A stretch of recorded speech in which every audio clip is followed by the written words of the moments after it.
ഇന്ന് നമ്മൾ പ്രോൺസ് കൊണ്ടുള്ള ഒരു റെസിപ്പിയാണ് തയ്യാറാക്കുന്നത്.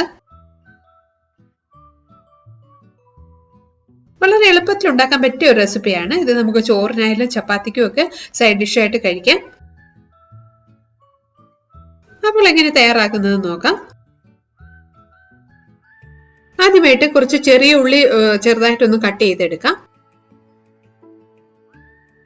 ഞാൻ എടുത്തിരിക്കുന്നത് കുറച്ച് ചെറിയ ഉള്ളിയും കുറച്ച് ഒരു വലിയ ഉള്ളിയാണ്. മൊത്തം ചെറിയ ഉള്ളിയാണെങ്കിൽ നല്ല ടേസ്റ്റ് ആണ്. കുറച്ച് തേങ്ങാക്കൊത്തൊന്ന് കട്ട് ചെയ്തെടുക്കാം. ഇനി നമുക്കൊരു പാനിലേക്ക് 1 ടേബിൾ സ്പൂൺ എണ്ണ ഒഴിച്ചു കൊടുക്കാം. വെളിച്ചെണ്ണയാണെങ്കിൽ നല്ല ടേസ്റ്റ് ആയിരിക്കും. ഏതെണ്ണയായാലും കുഴപ്പമില്ല. ഇതിലേക്ക് അല്പം കടുക് ചേർക്കാം.